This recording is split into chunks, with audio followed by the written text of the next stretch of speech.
为了给瘸腿的裴三郎留个后，夫人用3两银子买下了我。大胸、大屁股，好生养。进府前，我们签了契书，契书写明若我一举得男，便赏我50两放我归乡，不过届时若赖着不走，便将我远远的卖了。于是我兢兢业业地伺候裴三郎，直到10月怀胎，1朝分娩，诞下男胎。大家好，欢迎收看达达听书。6月18是裴府小公子的满月宴，他是裴府这一代头一个孩子，他的父亲更是当年惊才绝艳的裴三郎裴彦。他才一出生就得祖父裴大人赐名，被祖母带在身边亲自教养，任谁都能看得出来这个孩子不一般。因此这个满月宴办得特别用心，各房的人都想着在裴夫人面前露个好，丫头婆子们更是削尖了脑袋想往小公子身边凑。可这么热闹的事同我是没什么关系的。我虽是小公子生母，却并不是裴彦的夫人，也不是他的妾，是裴夫人专门从蜀地买来给裴彦生孩子的。按理来说，给裴彦这样的人当丫鬟都轮不上我，可偏偏他南征时断了一双腿，从此不良于行，性情大变，不仅赶走了从前院里的老人，连那么一桩顶好的婚事都退了。裴夫人同他聊了许久，最后买了我进府。裴彦需要一个后人，而我需要银子给我娘治病，这是一桩很合算的买卖，毕竟我都16岁了，早晚要嫁人生孩子，给谁生不是生呢？裴家还给了这么多银子，只要我不想着留在裴府，往后买块田还能招个赘婿，所以我当机立断签字画押，同裴彦约定，不多言语，不生贪念，不行鬼事，只待生了孩子，拿钱走人。现在算算日子，也到了要离开裴府的时候了。我抓紧了手上的针线，想在离开前给小公子留一套亲手缝的衣裳。往后不管天涯海角，我都会向菩萨祈福，保佑他平平安安的。这天很晚，裴彦突然来了我这里。我月份大了以后，就搬出落雪院，不再伺候他了。生孩子那天，几乎去了我半条命，裴彦也不曾来见我。可今天他突然来了。三郎，我下意识地把东西往身后藏，拿过来，缝了一大半的虎头帽，递在了裴彦手中。他指尖抚在圆头圆脑的虎头上，突然赞了一句：“你的绣活倒是同旁人不一样，这是蜀绣。”我答。裴彦淡淡地应了一声，而后轻身将虎头帽凑近竹盏，我立刻扑上前去救，被他冷冰冰的目光拦住了。莲娘，你好好养身子，不要耍小聪明，不要做无用功。那一瞬间，我是想辩驳的，话都到嘴边了，又觉得没有意思。裴彦他不希望小公子身边出现和我有关的任何东西，不管我出于什么目的，在他眼中都变成了别有用心。于是我沉默了一会，眼睁睁地看着做了一半的虎头帽化为灰烬，又主动交出缝好的虎头鞋。往后再不会了。这双鞋裴彦没有再烧掉了，他坐在我面前，昏暗烛盏的光落在他半张脸上，忽明忽暗。我们相对无言，但裴彦好像习惯了，他待了好一会儿，临去前告诉我，父亲给他赐名裴川，乳名叫元歌。这一夜，我躺在榻上辗转反侧，一直念着这孩子的名字。其实他来的并不容易。我来裴府时16岁，是一个姑娘家很康健的年纪，可每月郎中诊脉，我都没有怀孕，喝了不少药调理，最后郎中说问题怕是在裴彦身上。他久卧于病榻，怕是不好让姑娘受孕，可他又既不肯让大夫诊脉，也不肯喝些补药调理，他摔了满屋子的东西，眼眶通红，声音嘶哑。我这样的废人再也站不起来了，连神医都束手无策。滚！你们都滚！这一刻，我其实是觉得裴彦很可怜的。他年少成名，连我在蜀地都听过他的名字。他写的诗被很多人抄录传颂，他谱的曲很快就能唱遍大江南北。他这样骄傲的人，怎么能允许旁人看到自己这副模样？是以我在一片狼藉里蹲下身，双手按在他腿上。不会的，三郎，我会帮你，我会一直陪着你的。终于，在所有人都不抱希望的第3年，裴彦的双腿有了知觉，而我有了身孕。第2日，我起了个早，让人烧了很多热水，扪心自问，在裴府坐月子，嬷嬷和丫鬟们照顾我都很细致，不让吹风，不让受凉。所以出了月子，我痛痛快快的洗漱后，穿上了粗新衣裳去拜见裴夫人。远远的就听到了裴夫人的笑声和孩子咯咯乐的声音。听到这个声音，我就有些走不动路了。生元歌时很不顺利，我隐约听见孩童哭声，产婆们说生了。是个小公子，我就昏死过去。等我醒来，孩子已经被抱去裴夫人身边了。原来她的笑声竟是这样的。我知道，只要我现在走进去，裴夫人就会立刻让人把孩子抱走。所以我走得很慢，直到听到了另一道陌生的女声。元哥看着和阿燕哥哥一样聪颖，不过夫人有想过那个女人要怎么处置吗？要我说，还是去母留子，永绝后患。那个女人应当是我。所以我停下脚步，听到裴夫人冷淡开口，原想着给点钱，远远地送走。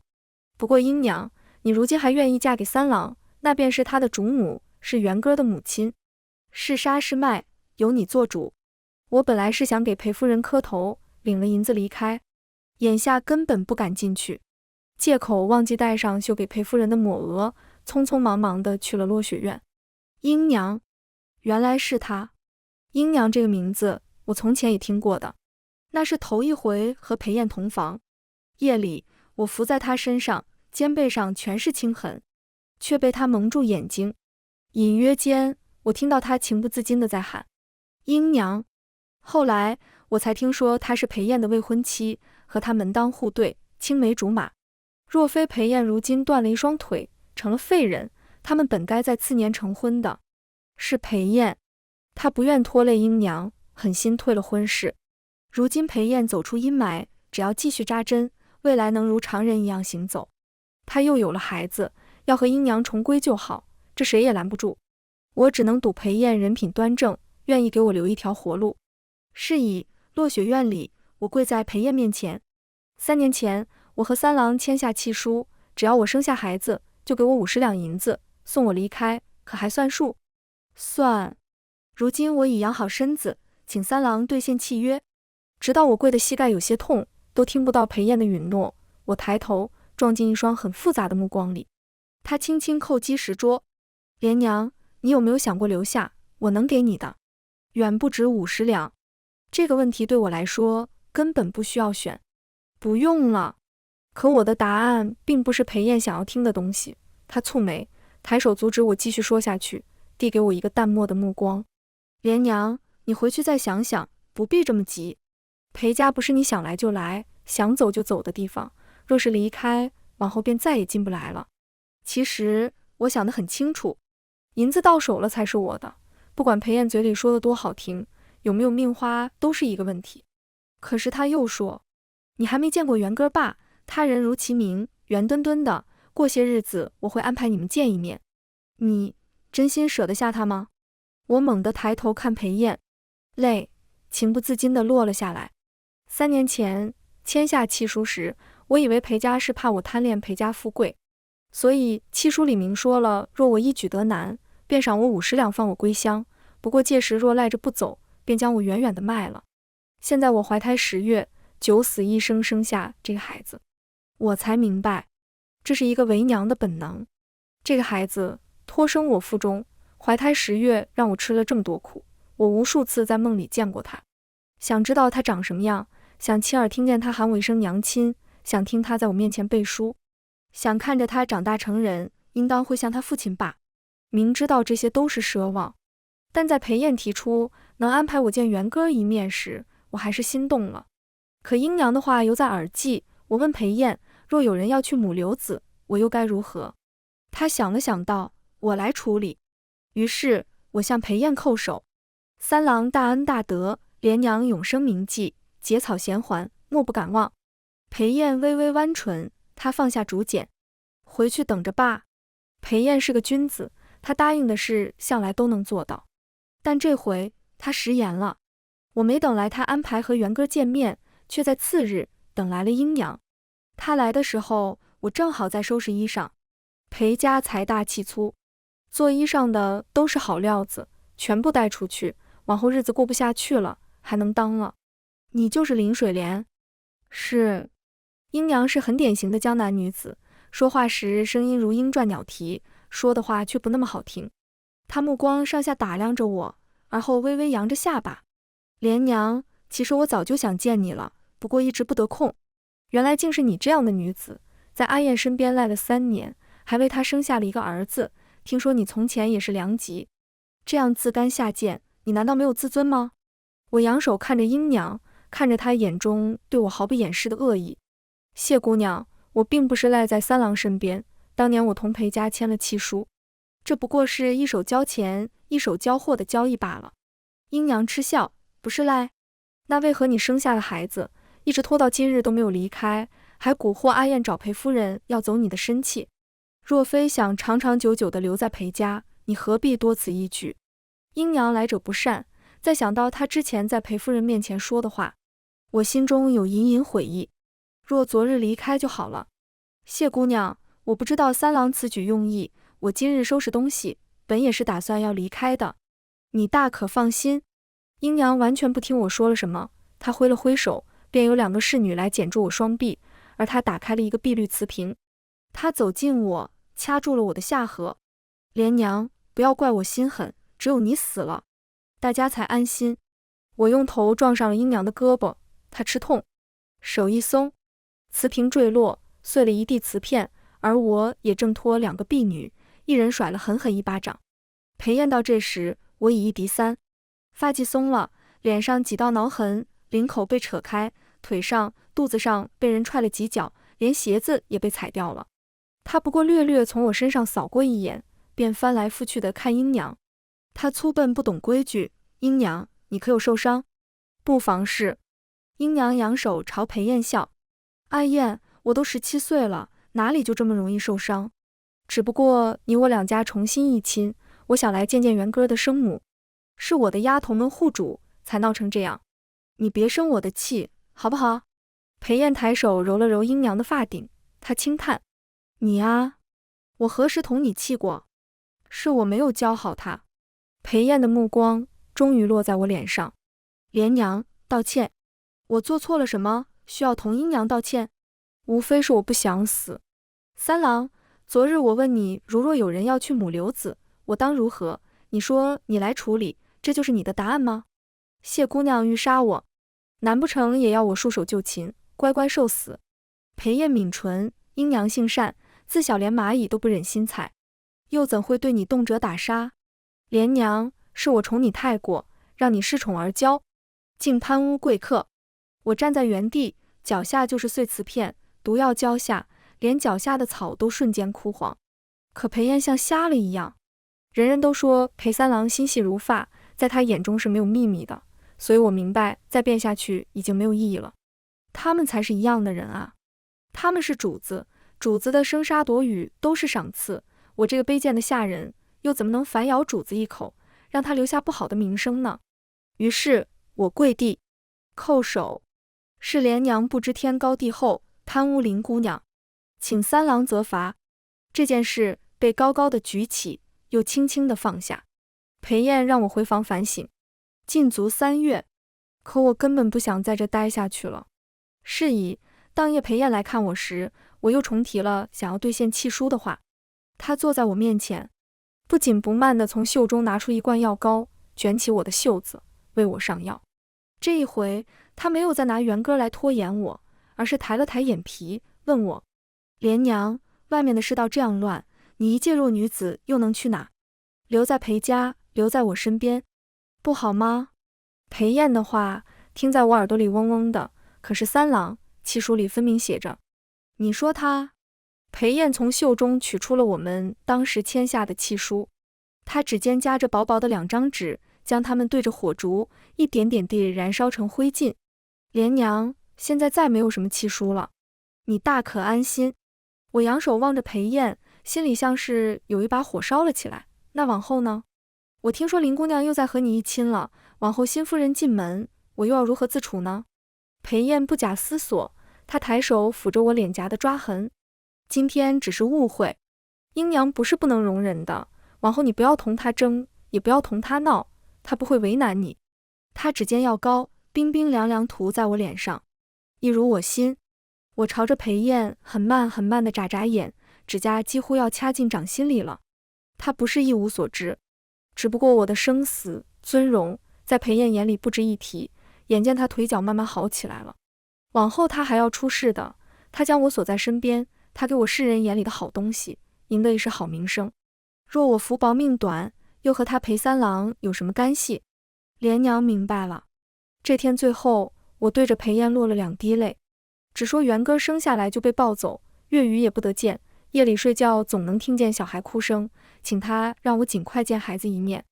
裴燕想了想，过2日，母亲要去上香，元哥留在家里，届时我让人带他来见你。我收起泪，应了声。临去前，裴燕突然握住我的手腕，你搬走后，落雪院里很空，身子养好，便回来吧。他这话说得好没意思。裴家三郎开了口，身边什么样的女人没有？又怎么会院中空空？眨眨眼，2日时光便过去了。因裴燕禁足的惩罚，我哪儿也没去，也没琢磨着绣衣缝帕带给元哥，还心情很好的让人摘了花，给我染指甲。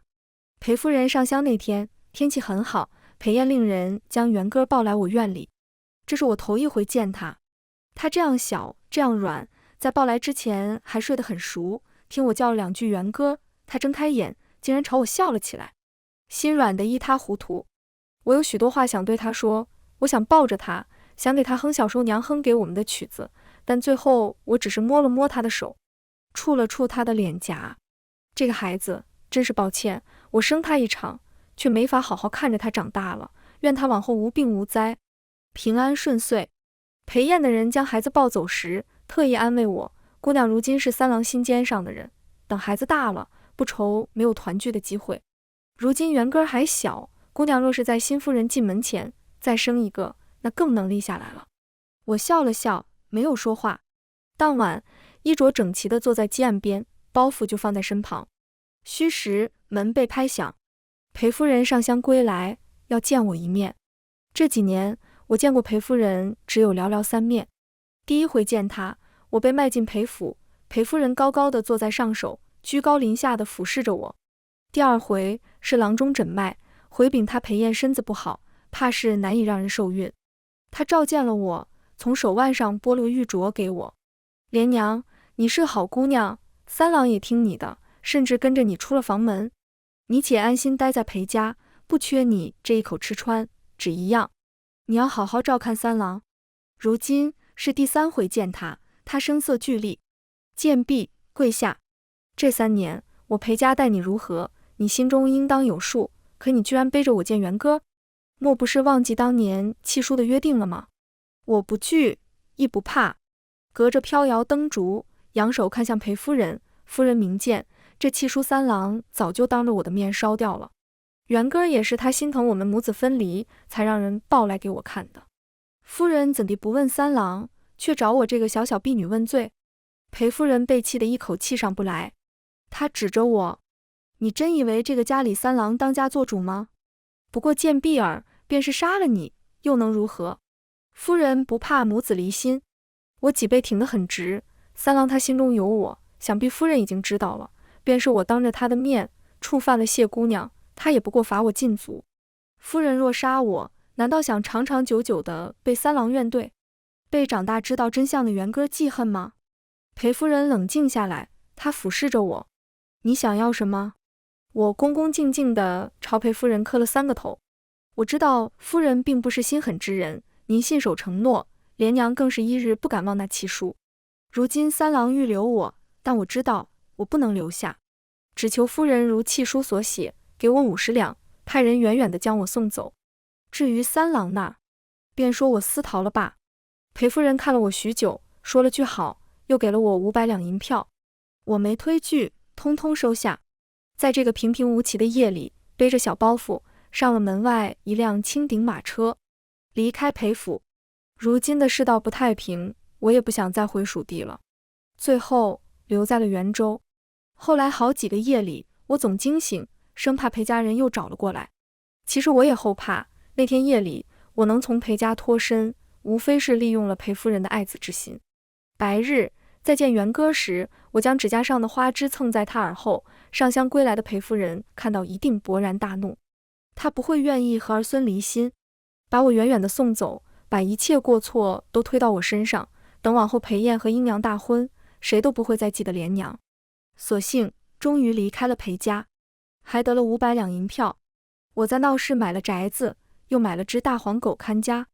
也总有邻里好奇，我一个小妇人，生得貌美又年轻，怎么会一个人在这儿落脚？我便编一些瞎话。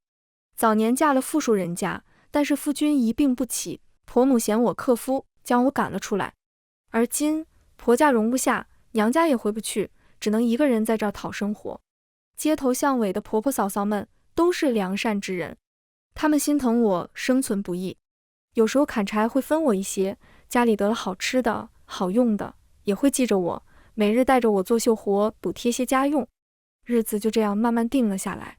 有时候若不是午夜梦回听见孩童叫娘亲的声音，我几乎都要忘记在裴府的3年。直到有天，邻家婆婆突然要给我做媒，她说那人是个军汉，才从战场上退下来，家里没有男人，总不是个事儿，问我要不要同他见一面。我是没打算再嫁人的，这个世上除了自己爱自己，自己给自己当靠山，没有人靠得住。但实在禁不住婆婆唠叨，于是在她家里我们见了一面。才见面我就愣了，这个军汉他只有一条胳膊，可能盯着他空荡荡的袖子太久，连婆婆都戳我。我才反应过来，向他道歉，他摆摆左手，不妨事的，只是看了2眼。我姓徐，徐直。徐直交代他是13年前参军的，家里养不起这么多小子，他为了吃饱饭就去了，摸爬滚打许多年，上回为了救一个贵人，被人砍断一条胳膊，不能再上战场，才退了下来。不过也不亏，贵人给了我大笔赏钱。虽说断了右胳膊，但我左胳膊是好的，打铁砍柴做一些粗活都没有问题。我现在就在这儿住，不管瞧不瞧得上，姑娘有事只管来找我徐直。他这样坦诚，我若扭扭捏捏也不像话。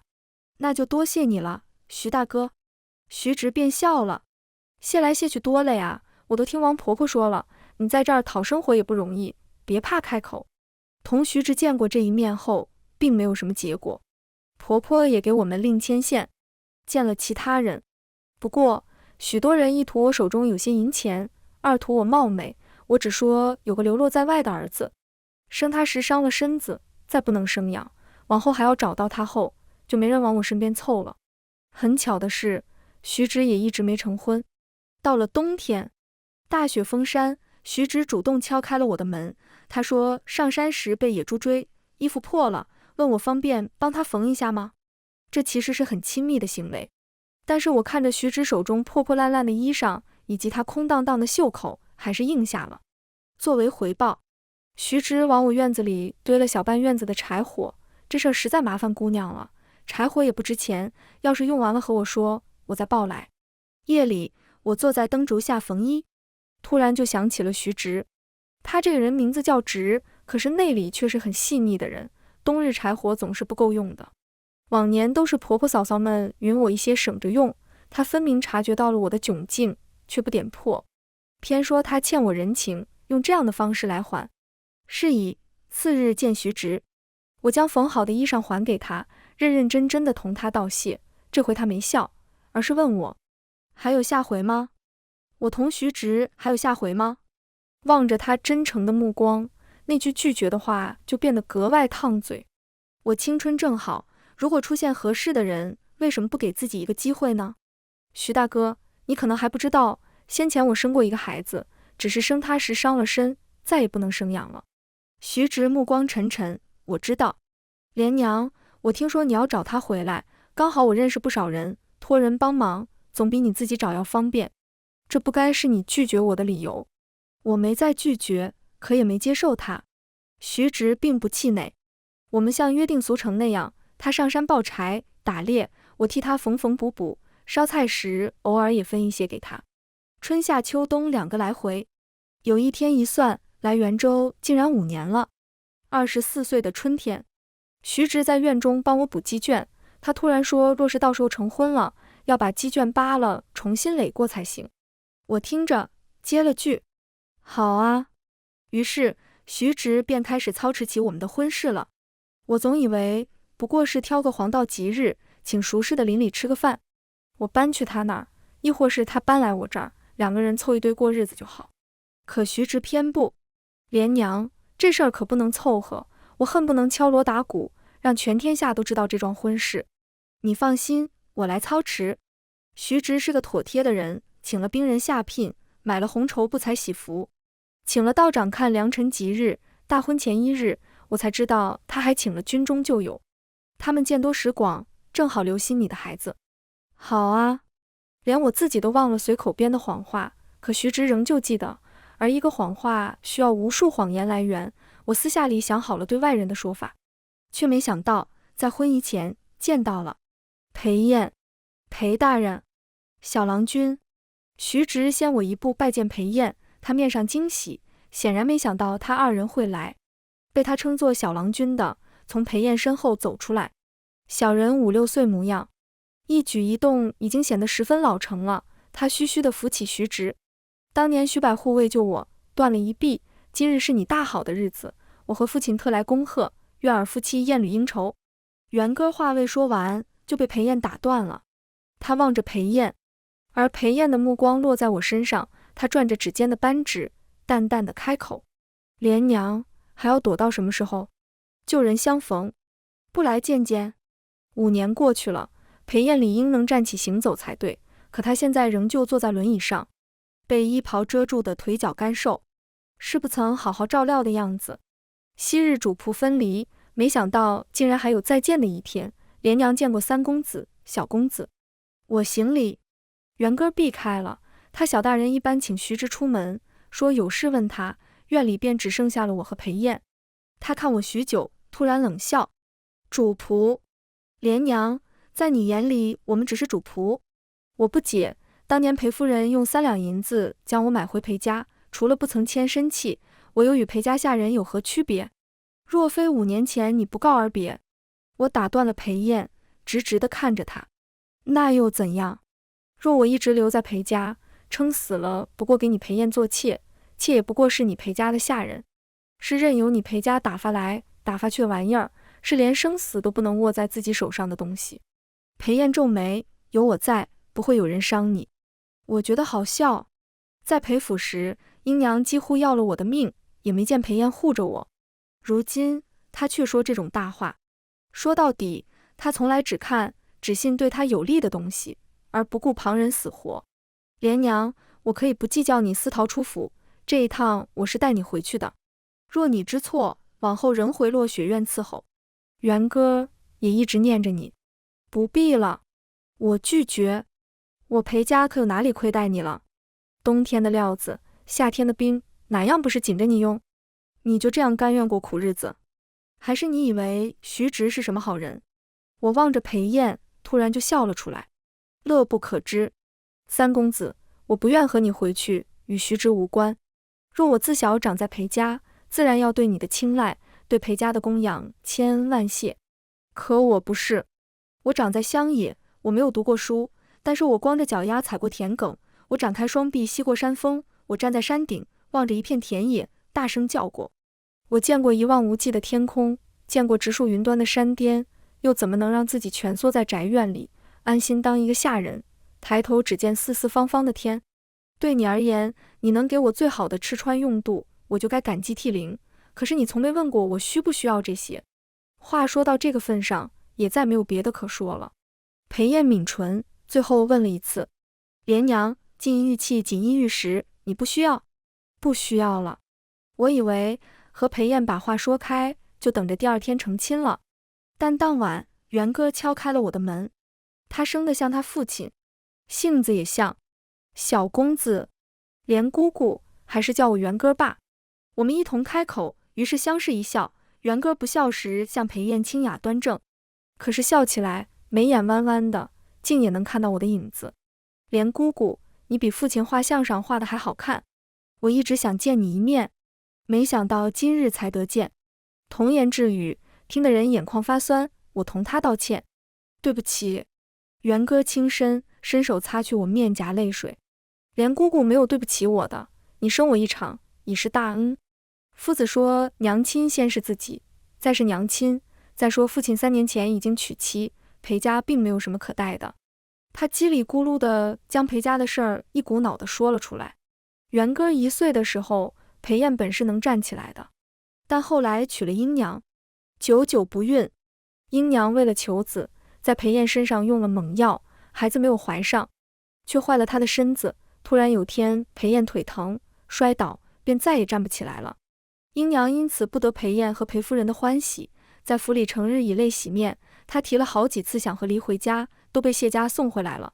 神医看过，说除非有人像5年前那样，每日伴着父亲扎针、按摩、吃药，不然怕是好不了了。祖母这才想起您。